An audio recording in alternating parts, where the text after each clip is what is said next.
Hey guys, this is Joe Bennett, and this is called um, How to Beat the Classical Dutch. And I'll go over it, and then I'll share something about why my repertoire the way it is to try to avoid this. 'Cause I do play the classical Dutch, yet gonna figure that this is really just a serpent, really to me, because it's a blatant hole in my repertoire. So if someone has a better suggestion, then that would be pretty cool if you let me know what it is. The only thing I can think of is I've been playing this move on move six. Move eight, A5. So move eight, A5, and then this is like the starting position of a lot of classical Dutches. Sometimes instead of A5, people just throw their knight in here, but this might cause me to change my repertoire completely as black. I know a better line might be knight e4, so that might be the next step because of this. This is how you beat it. As white, you play b3, and then they always play this. Not always, but in the books and videos, that's what's recommended. And then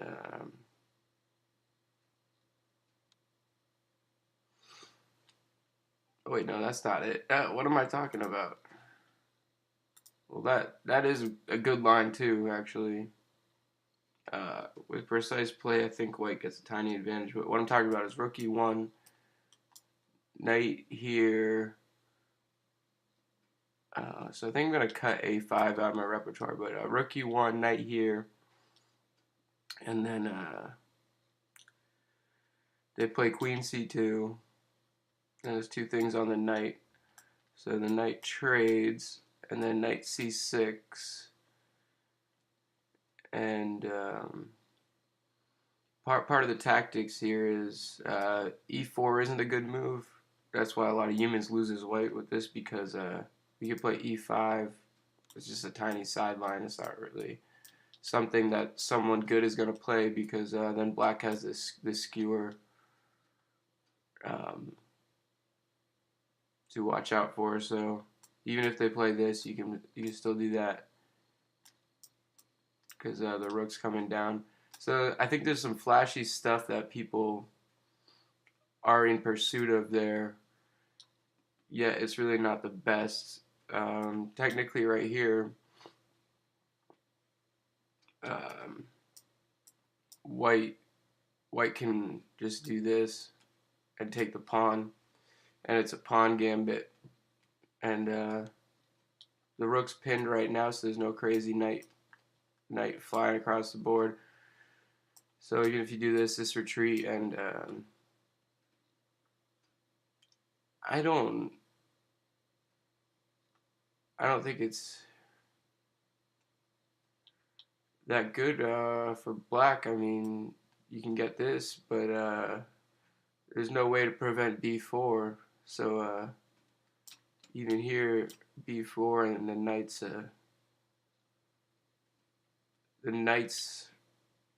well, you can't do that yet, but hypothetically, once you let this bishop out now, then b4 is going to be coming. So not that someone's going to play that bishop move, but conceptually, I don't think that this is, I don't know, very good for black. I mean, now they're not going to have enough power to win on the king side here, um, because the queen side is already demolished. I don't know. I'm not saying I'm really the Dutch player. What I was talking about before is I play the Dutch against knight f3, c4, stuff like that when they don't play d4 on the first move. When they play d4 on the first move, I go into the old Benoni, but you can only do that when d4 is the very first move. The variation I play is called the Muhana. It's also called the Clarendon Court, or the Benograd, the Benoni Leningrad. This is a one d4, one z5, g5, and then f5. So I kind of coined it the delayed Dutch, but I wouldn't really want this position as black in a tournament. So that's the way to beat it. Really is well, b3 is good too. With b3, you need to kind of just swing the queen over and stuff. But rook e1, knight come in. The knight trade isn't that good. It's technically a better game for white, but it's actually kind of easier to play for black as long as you know a couple things. But what I'm talking about here is this. This is basically accepted canon, or the prime examples here. And it's not. It's not good for black because black drops a pawn, and then yeah, they have a structure. Yeah, in the end, you know, what's black gonna even do? They gotta do something like this,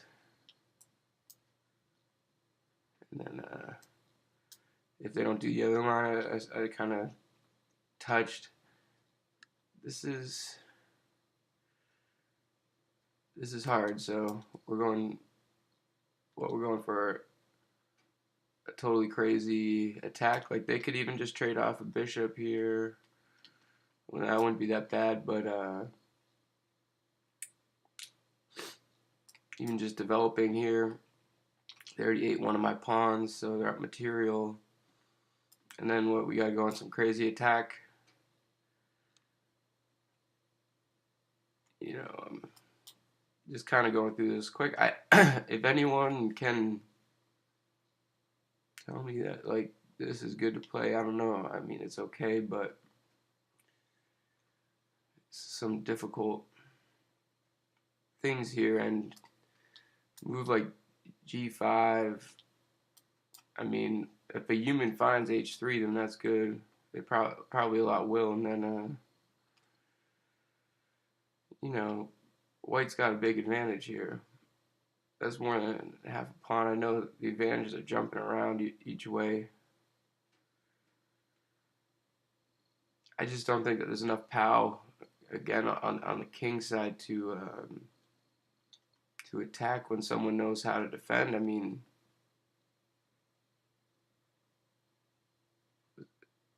the engine saying what you want to just push in the center. I don't know if that's the best either. They can respond with this. I don't think that this is good. Damn, but I'm not saying it's not playable. Like it is playable, but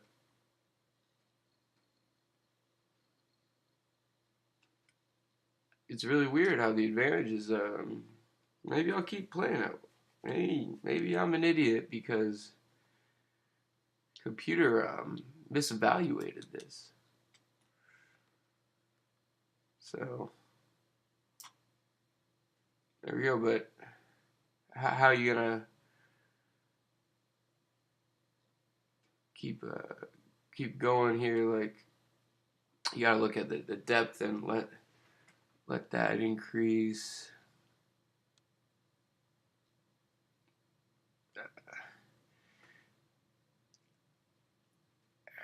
Man, what are some of the candidate moves?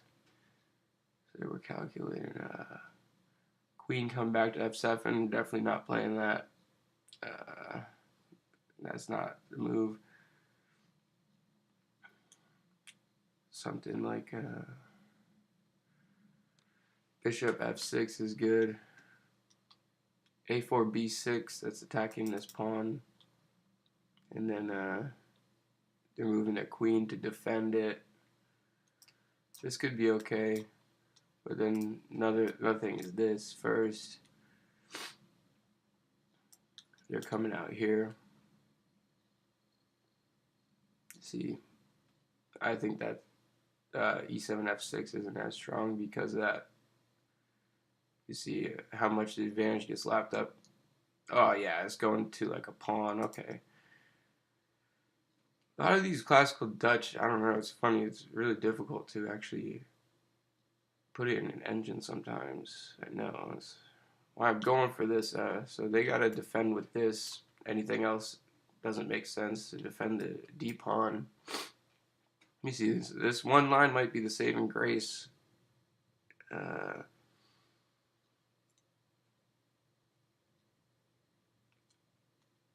Oh, so then we play this after. So that move order is important because now the knight can't go to b5 as comfortably. They're sacrificing the exchange here. I guess they don't have to. h5. And then the queen gets that pawn. This is crazy. Maybe I will do this.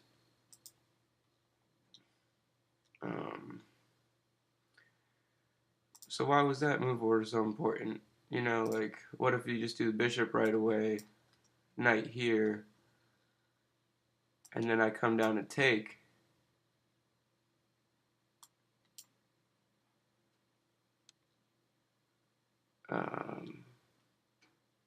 E4, E3. It's really weird. So, see how complicated that is. I think even the engine was misevaluating this. So, hell, it could still be a playable line from what I see. But I liked this knight retreat a little bit more first, and then bishop here. And knight b5 isn't needed. You can also play down into the hole, and then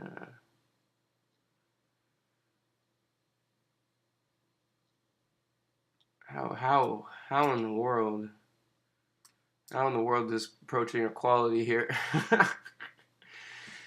Man, I know I look like a fool. I hope that somehow this video doesn't make me look like I have an IQ of 40, but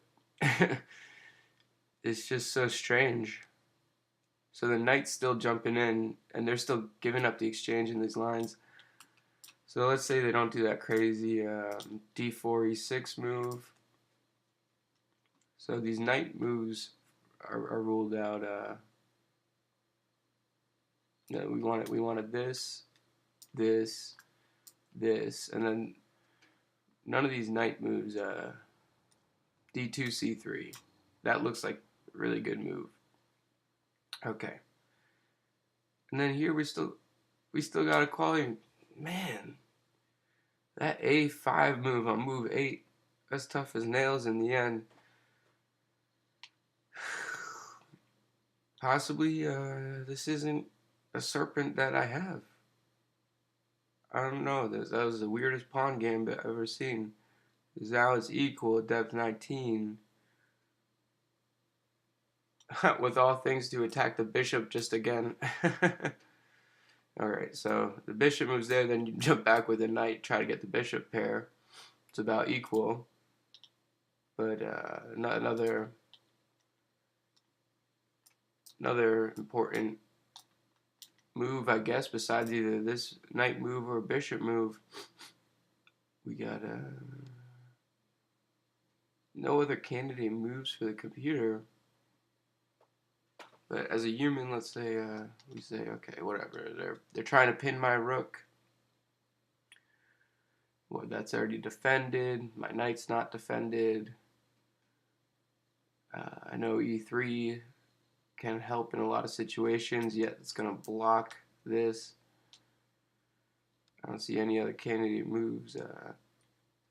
Why not just play e3? Then they start with the kingside attack. Okay. Alright.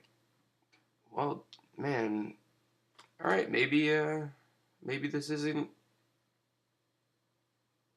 a serpent of mine for this Dutch. It's just riddled with computer misevaluations and strange positions. I don't see a way to play any other way because they defend. There's no other way to defend that pawn. You let that pawn drop. Well, this is a line they have. I mean, there is this. Right, to defend, we went over queen b3. They're also just saying let the pawn drop, and why don't you just play this? And then the pawn drops. Maybe you can't. Maybe it's a poison pawn. Yeah. Two pawns advantage. I don't really have time in the video to look at why, but alright, so you can't take it. The e76. I just don't want the video to be too long. I know this is already basically a clown video. I guess this is a clown video and no one's watching it right now. Okay, so if you take the pawn, then you can either hit your queen or do a knight sack on f5. But let's say hit the queen. And here, take. Then the queen hits the knight. I see, and the bishop's also attacked. And then you go here. That's sketchy. So you don't want to take that pawn right away. So let's say you go back f7, because then you got the battery on that file. Then you got that.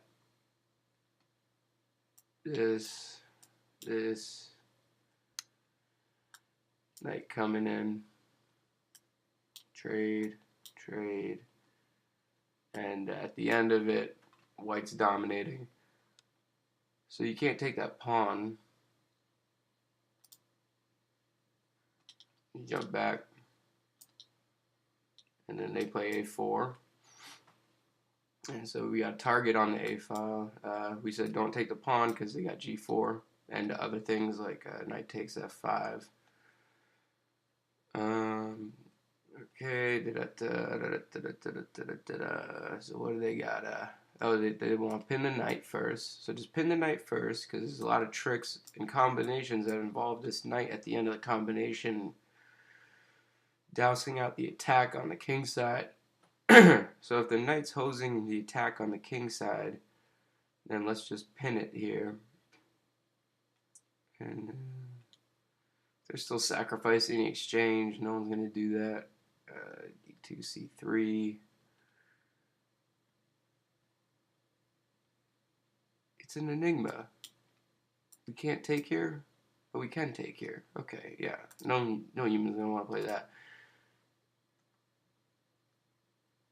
Wow. And then what we looked at before was queen b3, and that pretty much equalized. And the e3, then what do we got? Just a crazy attack coming in. I don't know. I'm gonna have to spend much time, because if there's one line in this this a5 Dutch that get me, is that one when they nab the pawn. I just can't handle that. As white, when I play it with an extra tempo, like, I already have a whole different position at that point. So, I mean, I do play this as white with an extra tempo when I already got this queen move, and it's totally different. What does it be? Oh, yeah. So, the other line of the Dutch is when people don't play that, then you do this right away. And that's what I would potentially be switching to had I not seen what I just did, and then I don't know, I'll have to go through Dark Night of the Soul or something to see what's my repertoire. Is it 8 A5 or 894? This is supposed to be playable for black too, but A4. What am I saying? A4. A4, A4, A4, A5 on move 8. This is really geometrically good to me because since this diagonal's weak, I know a lot about the birds and the Dutches, and I've deeply analyzed the geometries, and this move kind of shuts down that diagonal, and also you don't have to always develop this bishop, and this rook is still active, so that's part of the reasons I do that. Alright, but I guess A5 I'm still going to play. That was the craziest computer evaluation I've seen in some time. That got back to equal in the end. So, I know that was a smattering of mud everywhere and all that, but hopefully brushing over that help you brush up on your Dutch. But I'm going to sign out now and hope that wasn't the worst video you've ever seen.